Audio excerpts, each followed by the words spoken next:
Daniel is not a tax guy. This will become blatantly obvious. And this was not a mistake. I did not hire him thinking I was getting something else. I hired Daniel because he has a tech background. And if you think about where IRD are going, and I thought about where our business is going, I thought I need a man with his skills. And so we're going to drill down into his experience in tech, and he's going to take you on a journey which, while not being core tax, I think you are still going to find very interesting. Dan. Thank you. As Chris mentioned, I don't come from a traditional tax background in any way, shape or form. My background is both the technology space, so working in large IT companies, actually as a techie back in the beginning of my career, but also in the digital space, digital marketing, digital media. So it's a little bit varied and somewhat different. So the presentation today is going to try and combine those two worlds. So a little bit of the tech and digital stuff and where it's been and where we're going, and also how that's shaping TMNZ and the tax world, so bringing those two worlds together. So hopefully that's of some interest to you guys. So I want to paint a little bit of a picture for you. So you may or may not be aware, so we actually had 3 industrial revolutions. So the first one being James Watt and the steam engine. Second one being mass production, so if you think of Henry Ford and assembly lines and things like that. The third one is kind of the one that we're in, or at the end of right now, and a lot of that was kicked off. I don't know if anyone here, this is where I put my real geek hat on, has heard of a guy called Gordon Moore, or Moore's Law. So Moore's Law was that he predicted, this is all the way back in 1965, that the number of transistors we could fit in a circuit would double each year. He changed that and then said every year and then back to 18 months. So we kind of stuck to that over time. And what that's done is that's meant that back in the sort of 70s, a computer reasonably powerful for the day would fill a room like this. My iPhone that's in my pocket is about 10 times more powerful than one of those computers would have been. In fact, probably more than that actually. So it means that we can do so much more with so much less space. And another key feature that's come out of that is the internet. Now the internet at its core is really simple. It's a methodology to let one computer speak to another computer wherever it may be in the world. Now that simple concept has led to an immense amount of power that's bred a global revolution, and actually some real revolutions as well. If you look at the Arab Spring and some of the stuff that happened in Iran, that was all done over Twitter and social media. That's where people chose to meet. This has powered a huge amount of stuff that's happened in the world. But whilst it feels like we're still kind of in the middle of that third industrial revolution, a guy called Klaus Schwab, who chairs the World Economic Forum, he believes we're now about to see a fourth industrial revolution. But, again, the tax world, we're probably not that far ahead in the third industrial revolution. You know, the digital space is something that the IRD are just doing now. We're not really realising the benefits of that digital space. We're kind of looking about what can we do. So that's where digital and digital disruption comes in. The fact is, right now, it doesn't matter what industry you're in. If it hasn't already been disrupted, it will be. Now, what does disruption mean? It means that it's the change when a new digital technology comes in to a business model and changes the value proposition of existing goods and services. So, if you look at some of those that have happened, if you look at Uber, it's changed the premise of the way people use things. London taxi drivers who thought they had a pretty close shot, you know, their world was great and they were earning good money, they're up in arms. Legislation has been passed in certain cities. If I look at New York City, Airbnb was, I went to New York 3 years ago, and my Airbnb, which was a really nice 2-bedroom apartment just around the corner from Penn Station, was about a third of the price for a 2-star hotel in New York City. So the hotel industry in New York lobbied to put a room tax on Airbnb and change the law that people couldn't have an apartment solely for the purpose of putting Airbnbs in it. So disruption is proving changes, and people are trying to adapt to that, whether it's regulatory, whether it's changing their business model, or altering what they offer to actually look at how do they best do that. Who recognises this? This is an Amazon review. So this third industrial revolution, or the internet in particular, it's fundamentally changed the perception of value, or where value is created. Many years ago, value was kind of what the supplier decided it would be and told the customer where the value in their product was. And then people would accept that or not accept it and buy it. What's happening now is consumers are grouping together, placing reviews, and they're the ones that decide whether something is valuable, and then they tell people. It's changed kind of whole business models around what people do. The buying cycle's changed. So people, there isn't a straight line, so I'm going to look at this, then I'm going to go into the shop, the salesman's going to tell me why I should buy it, and then I'm going to buy it. Consumers now dictate their own journey around what they buy and when they buy it and how they buy it. The fact is, people do research, they read reviews, they ask people about it, they'll do a Google search before they decide to interact with you.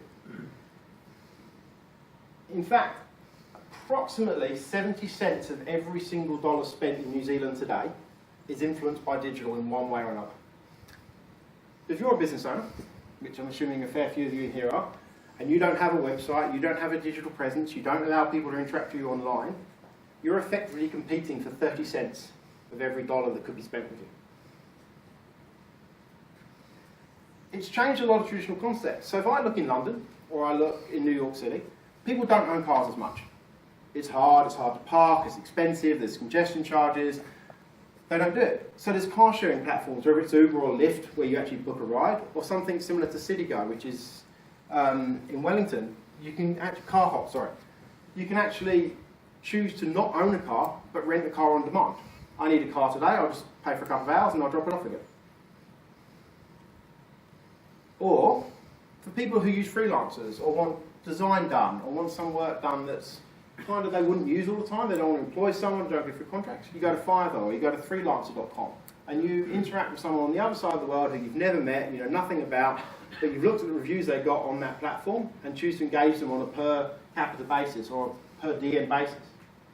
Again, it's a fundamental change in the way that people are living and working. So, we talked about the fourth industrial revolution. What's coming? So, in a lot of ways, people will see it as an extension of the third. More digital, more online, more technology. But one of the key factors that's going to differentiate what we've done to where we're going is that the pace and scale of change is going to increase even further than it ever has done before. So to give you some context, it took 46 years for 15 million people to use electricity. It took 7 for that many people to use the internet, and it took 2 for people to complain about what they ate for lunch on Twitter. The fact is, the way that the physical world, the one we live in, and the digital world, and the way that they interact are going to be very different. We're going to see new technologies come in and reach a point where they change the lives of a vast number of people very, very quickly. To give you some examples, everyone's heard of 3D printing, right? 3D printing is fundamentally changing people's lives right now. So, for those of you who might play sport, I managed to total my knee in a quite spectacular way, probably about 8 or 9 years ago, so I had to have kind of pins and bolts and all kinds of stuff shoved in it. Knee replacements now, in certain places, they're custom mapping your knee joint or your bones and designing an implant and then 3D printing it so that it's specially customised to you. Minimises rejection, minimises after surgery pain. They're testing technologies now that will allow people to 3D print a house. Now, it's a pretty basic house. It's sort of 1 bedroom and a couple of bathrooms, or a bathroom. But in developing worlds where they have housing crises or refugee camps, you can put up a house in a day so that people have somewhere to live that isn't a tent. These are technology being used to fundamentally change the way that people live. But the biggest probably difference between those 2 industrial revolutions, so the third and the fourth, is AI, or artificial intelligence. Who here has a smartphone? So if you've got an Apple, you have Siri. If you've got an Android, you've got Google Assistant. If you've got Amazon Echo speaker at home, you'll have Alexa. That's a form of artificial intelligence. You can ask it questions, it will go and find you answers. So This is where the live demo bit goes and it fails miserably and I look like an idiot. But if I could ask Siri how long it can take me to get to the airport. Hey Siri, how long will it take me to get to Christchurch Airport? Which Christchurch Airport? Tap the one you want. And traffic to Christchurch International Airport is light, so I'm estimating 13 minutes via Russley Road. That's a basic form of artificial intelligence. I haven't had to search, I haven't had to look up, I ask a basic question, it can find me the answer. For those of you with an iPhone, you can actually make it sing you Bohemian Rhapsody now, which is scary and bad. But some of the other things we're seeing around AI, so we've got driverless cars, so they're being tested. And interestingly around AI and driverless cars, they're actually having to think, well, what are the consequences of this? So if I'm driving my car down the street and a kid runs out across the road, I make a decision to swerve instantly. Okay, that might hurt me, I might crash through a bridge and fall off into a river. If I'm a driverless car and I'm using artificial intelligence to do that, and a group of children run out, the car may have to make a decision, because you're on a bridge, it swerves, and by swerving, the car is going to know that it's going to kill you, it's going to drive off the cliff. Or, it doesn't kill you, but kills 5 children. What does the car do? So see, these are some of the things we're having to think about around AI, and why are we doing it, and what's the right thing to do. In fact, it's not in the presentation too, but I was reading an article yesterday. Facebook just shut down an AI experiment it was doing because it invented its own language. And they were a little concerned because, like, we didn't ask it to do that. So what is AI? So, interesting enough, for those of you who might know the sort of red peril of the 1950s, artificial intelligence as a term was invented by John McCarthy. But Alan Turing is probably the guy that's best known for it. So he invented, those of you who may have seen the movie, The Imitation Game, that was Alan Turing. But what he was doing is he designed a test to say, how do I know if this computer is actually intelligent and sentient? So there's a load of, I'm not going to get ultra geek here because I'll talk about this for about an hour, but the computer's programmed that it can lie, but the person who's interviewing the computer must tell the truth. And then the computer will guess and it will try and deceive the person asking questions. And that's the test to see if something is truly artificially intelligent. Now, no computer yet has passed the test, though the University of Reading in the UK managed to get it to succeed 33% of the time, which is getting a little bit close that a computer is now pretty sentient. There is a different form, and this is probably the one that we're going to come across most nowadays, which is machine learning. Now, effectively what that is a machine, or more commonly a group of machines, that will learn from stuff it does. So the data, and big data, they will see all this information, and it spots patterns, it learns from its behaviour, it becomes more efficient. So the more data they're exposed to, the more it will learn. Who here has heard of Watson?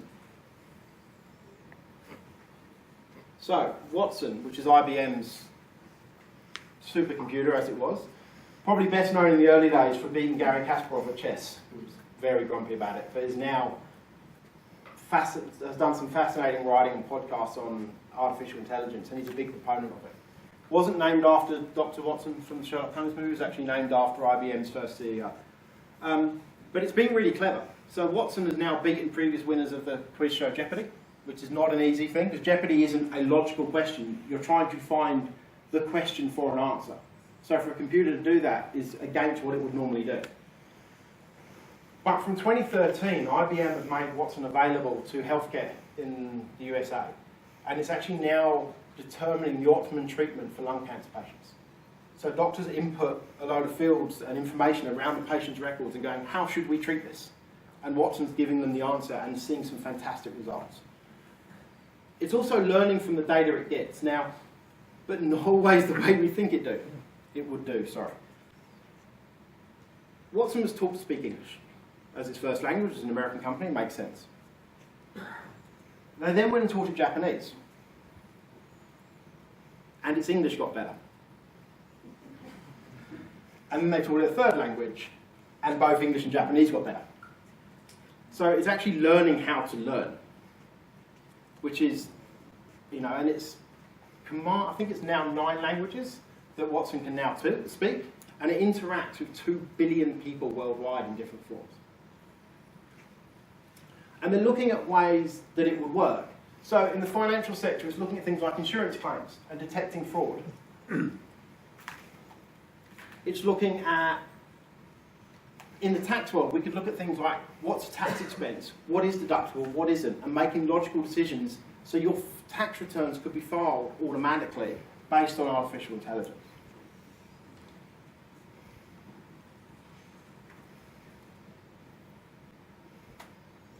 So, what else do we see? So, a form of AI is robotic process and automation.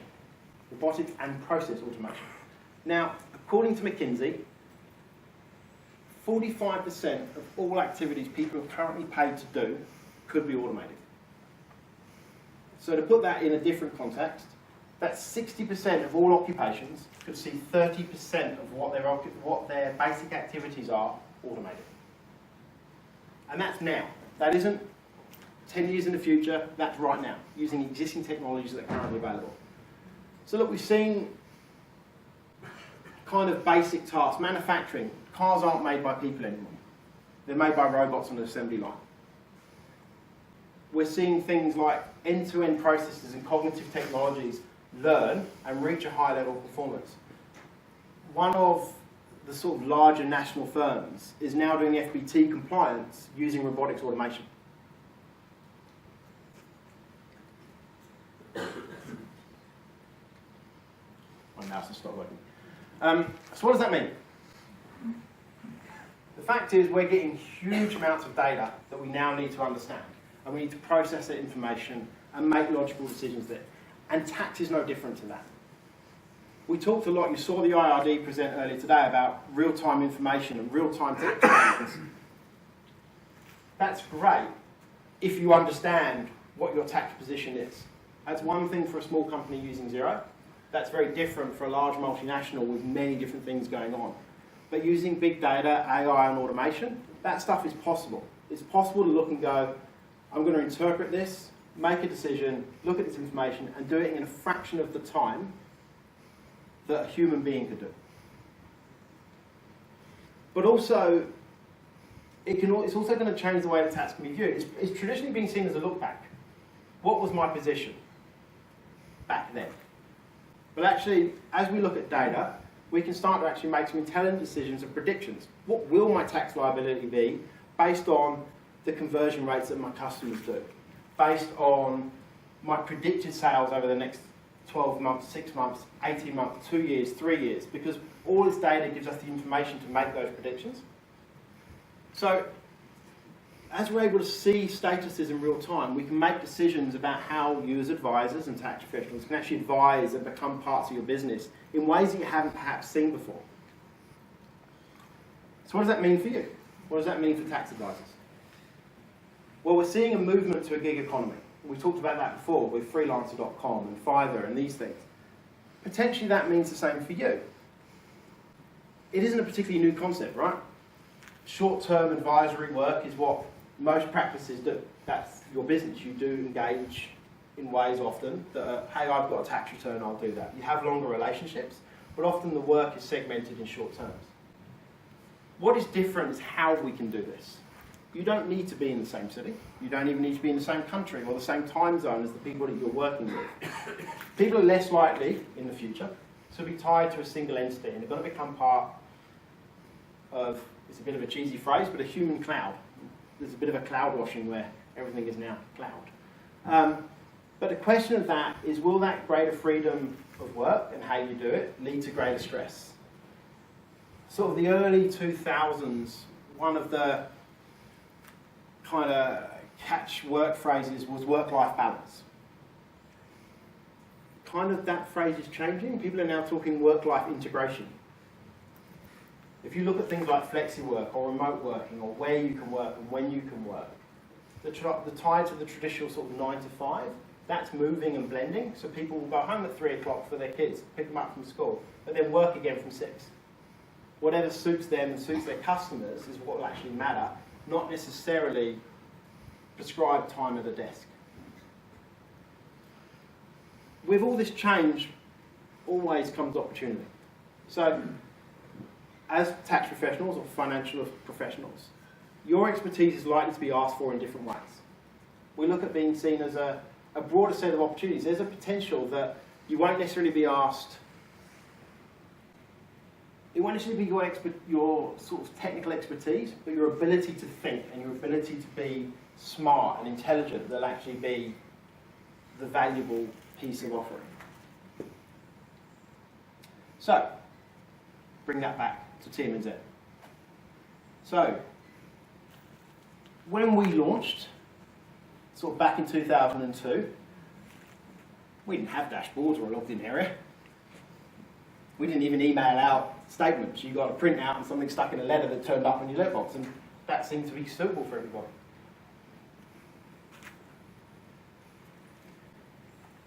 That's changed a bit. The way we communicate has changed. First of all, we started email. Hey, here's your statements, and getting rid of paper. So it was quicker. You got it the same moment that it was sent, rather than the vagaries of the New Zealand Postal Service.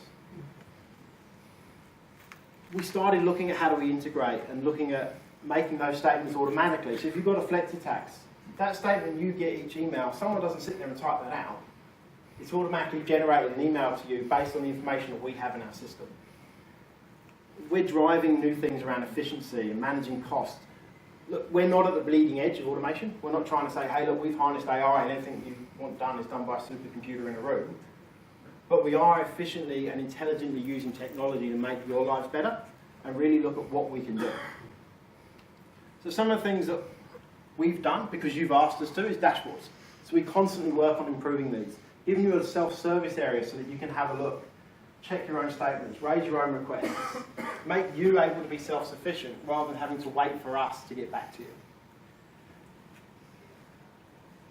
I remember that when I used to want to buy tickets from Ticketek or Ticketmaster, they used to make me go online when I wanted to speak to someone.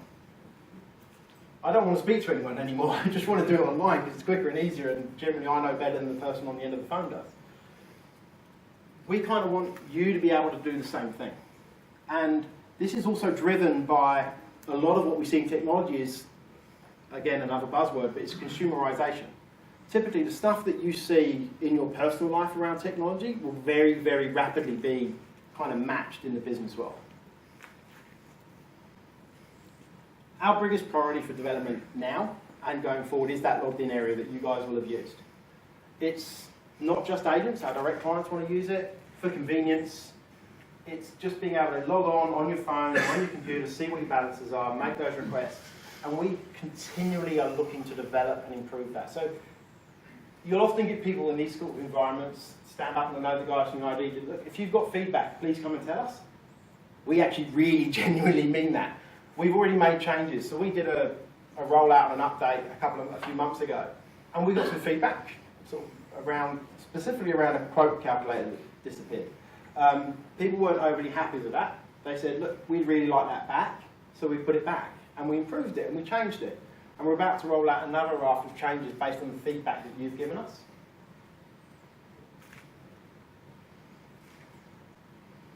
The reason we can do that is we use, again, geek hat on, we use a methodology called agile development. Now, there used to be a way called waterfall, and I'm not going to get into too much detail because you'll all fall asleep.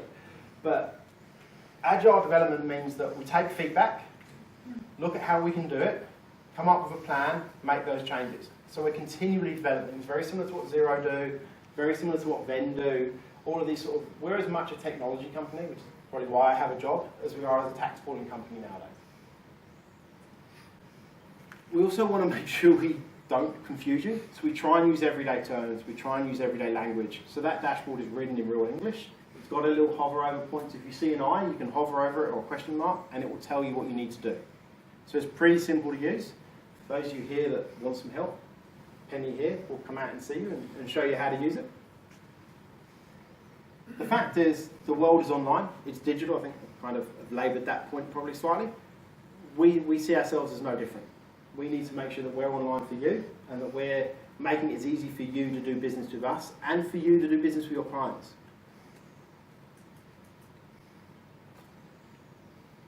There's a banner next to me that says partners on it, and then just 2 tiers. we generally believe in partnering with you guys and making sure that it is a partnership relationship. So helping you help your customers, helping you be advisors, giving you the tools and resources that you need to do that. And a lot of the investment in our IT infrastructure is how we've managed to do that. Just going to skip a slide because I think I'm slightly behind because the person's waving at me. Our clients are changing, and this is being led by technology. The fact is we've invested a lot in technology, which means back when we first started, we were geared to service large corporates. That was who our customer base was. Now, Chris spent a fair amount of time talking about flexi-tax and how that works for small business. The reason we can scale, the reason we can service these customers is because we've invested in IT and we have those systems to do that.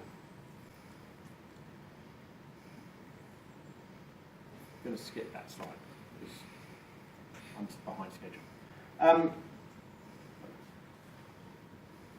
I talk flexi-tax, so we believe very strongly that this is the way that museum businesses will pay tax in the future. Sorry guys, but they won't be paying the IRD directly. They will be paying through TMNZ because it gives them the flexibility to go, hey, I'll pay the right amount on time. Great, that goes to the IRD. Actually, I've missed the payment. I'm a little bit out. I'm a little bit late. Our systems will automatically detect that. Start sending them statements saying, this is what you owe. This is when you need to pay it. These are the details.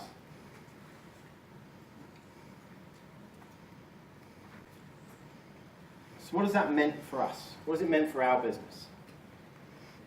So we've had to change our business model. We went from servicing large corporates with a team to being partners, using you guys as our primary channel to market. So tax firms are now the people that talk to our customers more than we do. So we rely on you guys, we talk to you guys, we partner with you guys to do that. We've become a software shop. You know, we have a team of people that do software development for us and build systems and make sure that what we're delivering for you guys is fit for purpose and continually looking at how do we improve. We've got 16 people in our business that only job is to talk to people, whether that's our end customers, whether that's you guys. That's their sole purpose, is to talk to you.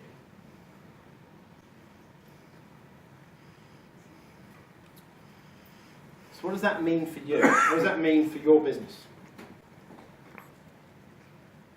Be tech savvy. Don't be a Luddite. Don't be that person sitting in the back of the bus going, oh, what do I do? Actually, I don't think I should spend any money on this. The fact is, SMEs think they can do their own tax and their own accounts. Xero have done a great job in telling them that. So why should they pay for it? Why should they pay for you to do their tax return? It isn't quite that way, and you all guys know that. But certainly in the long run, there's a chance it goes down that path. AIM's a little bit scary for you guys as much as it is for us. So, post-business transformation, we see that problem growing. So if you don't use tax pooling, you're kind of leaving yourself open at risk for that happening. And look, it's a big learning curve for you guys. We spoke to a large accounting firm recently. Their recruitment in tax, they're not looking for people with tech backgrounds as much as tax backgrounds, because these people need to understand how things are going to work. TMNZ hired me. I have no tax background whatsoever, but I have a tech background, because we noticed that that's important as much as anything else to understand that.